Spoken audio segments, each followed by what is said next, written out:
Hey, what's up you guys? ShartimusPrime here, doing another McFarlane Toys action figure review on the DC Multiverse Justice Buster Mega Figure.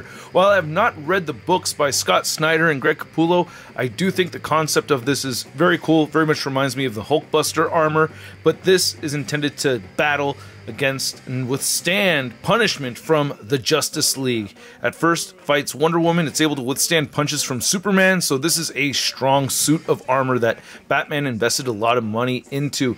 This is a fairly large figure. It is a mega figure, and I'm excited to take a look at it. But first, let's roll the theme song. ShartimusPrime.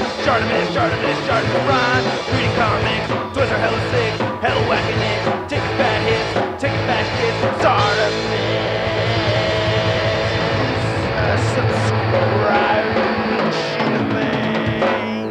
So as usual, our mega figures come in mega-sized packaging over here. On the side it says Justice Buster Batman Endgame. Then on the back you get a nice image of the Justice Buster, which seems to change in size a little bit depending on the imagery. There's a QR code if you want to scan that. Go ahead and go for it. On the side it says Justice Buster. Window creeps up to the top. Not much more at the bottom, so let's get to it and crack this thing open. If you're trying to get your McFarlane Toys figures, you can do so at Big! Get your big badass toys at BigBadToyStore.com. Click the link in the description below. Whoa, he's way lighter than you would expect him to be. Just by the look and bulk of it, you'd expect it to be a much heavier figure. It does look cool. I'm still not 100% sure how I feel about the color of gray here. I don't know. There's a little bit of shine I feel like I wish we could see, but it is still shiny. Anyway, let's get a closer look at the accessories, and then we'll take a closer look at the Justice Buster. So you really just get the standard issue card and base, and this actually helped the figure stand on one foot. So yeah, I usually don't really give this much love, but hey, this time around, it really helped. And then you can see we have the card right over there, same image on the back, and then you can see there's a read-up over here. Look at this thing. It has the bind of veils, hyper-fast servers, frictionless fluid cannons, powdered magnesium carbonate foam, electromagnetic nerve tree, citron neuralizer, red giant's knuckles, and plasma shields. A plasma shield accessory would have been nice to have had with this figure. I would have liked that. So I do like how the head looks on this. It looks nice with the blue right over there. I do like that. And there's this little touch of silver dry brushing just painted over it. Only a little bit. You can see it, you know, around here, over there, and not really so much in the middle. Now for the parts that have less paint on them, they still look pretty well sculpted. Yeah, I will say that, but I wish there was a little bit more paint on this figure. I mean, there's some here that you can't really notice right away, but it's there, you know? But yeah, on this whole gray piece, it doesn't look like we have much paint going on, but it is sculpted pretty well with a lot of gashes thrown in there and everything, so can't hate it, man. It looks pretty dope. Little bit of plastic swirling right over there. Seeing it just come across and make, you know, some before it happens with these things, and it's always frustrating every time. Or not every time. Once in a while it actually doesn't bother me, but right there it does. And then you can see we get some tubes and stuff right over there on the back. And then it does have a little bit of silver paint over it right here. I can see like a gunmetal gray color painted over the dull plastic. So I don't know where you can see the swirling thing. I don't know. Maybe a different kind of plastic. But I do love the paint on this big old bat symbol right over here. That looks very cool. Then you have some dry brushing on the gauntlets and on the knuckles and on the hands, fingers, forearms have it too. Nice bat logo. Pretty cool design right over there. I like how we have these black boosters right over here, this little spine piece, Justice Buster butt. But yeah, you can see that we get this piece right over here, which looks a little hollow. But, you know, this thing is fairly light, as I mentioned, but there's more dry brushing right over here than on the toes. So, yeah, looks pretty good. It mostly looks dope. Just a couple of spots where I wish it had more paint. So the articulation is alright. It's not the greatest, but you can still do quite a bit. You can make the head look up, and it can look down, shifts up and down. It's on a dumbbell joint over here, so you could shift it side to side as well, and it will pivot right there. So fairly decent range of movement. I do like the head articulation, to be honest with you.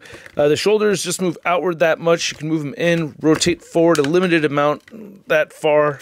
Can't go a full 360 around it. And you do get a bicep swivel right here, and then you have single joint elbow right over there, and then no finger articulation, wish we had that, and then no torso articulation except for right here at the bottom, and then you get some pivoting. It's a little bit loose, so it will wobble on you. It's fairly light up here, and this is yeah, a bit loose at the waist. So pivoting right there, moves forward and back a little bit.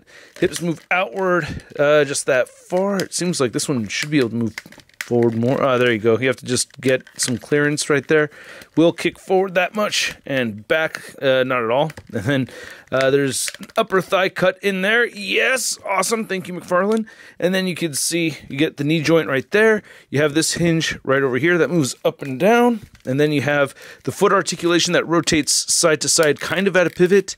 It's more of a horizontal hinge than anything else. I wish it had toe pivoting or something like that. It kind of moves side to side like that, but not much. Now, to measure out this Justice Buster, you can see that it is standing at about 10 inches tall, maybe about 10 and a half. Very heavy armored bat suit comparison. You can see we have Justice Buster right here next to the Hellbat, which was from Wave 1 of the McFarlane DC Multiverse, and I think this figure still holds up. It's still really awesome, right? I don't know. If you have this, if you've had this figure since it came out, I'm curious to know what you think about it to this day. I still like it. See, we have the DC Collectibles, or I think the DC Direct figure, which, yeah, it's broken. His helmet's somewhere. His foot is somewhere. Just don't have the time to put it together right now, but I just want to show you the paint difference between the two of them. Then for another mech-like figure from McFarlane Toys, we have the Blue Beetle Movies Carapax. Both mega figures. I think they're both priced at about the same, so yeah, you do get a lot more height with this one, but it is not as dense as this figure. Then here's the Justice Buster next to the Marvel Legends MCU Hulkbuster Build-A-Figure. Then here's the Justice Buster next to your average 6-inch scale figure. We have the Marvel Legends Big Time Inner Letdown Spider-Man.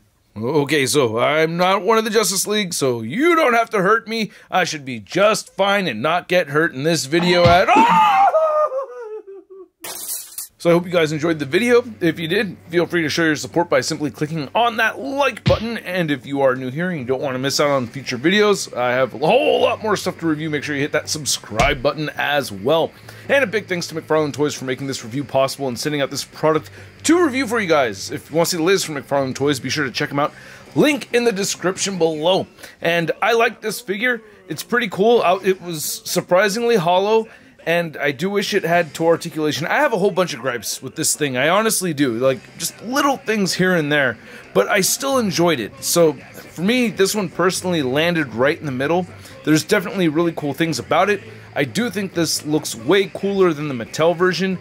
I had no interest in getting the Mattel version at all whatsoever. When I first heard about this one being announced, then I was interested, and I was like, wait, is this a more contemporary, updated version? Which it may be so, but regardless, it's just a way cooler looking figure. Now, there's things that I think could have been done better, like the black portions of it. Maybe the hinges could use some dry brushing. I think, you know, the swirling in the plastic, that bothers me, so I do think it could have used some more paint, but I really like the sculpt of it a lot, and the paint that we do have on it, I like. So, as a larger mega figure, you know, I don't think this is too bad of a piece, man. At around 45 bucks, I'm gonna give the Justice Buster a Sud rating of it's not too bad. And I'd like to know what you guys think, so please let me know in the comments section below. If you want to see the latest in action figure news, you can find it all over at toynewseye.com. And if you want to stay in touch with me on social media, you can find me on Twitter, Instagram, Twitch, TikTok, and on whatnot. We have another giveaway coming up this month. Actually, a couple of giveaways. We got a Superman and Doomsday 2-pack giveaway going on next Thursday. So stay tuned for that, and I'll catch you guys later. Peace.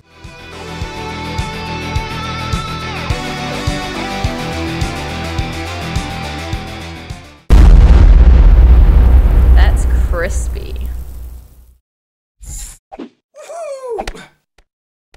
Hey, new ShartimusPrime videos. Hey, you should click one. Yeah, click on one of them. Or subscribe if you haven't. We're shot.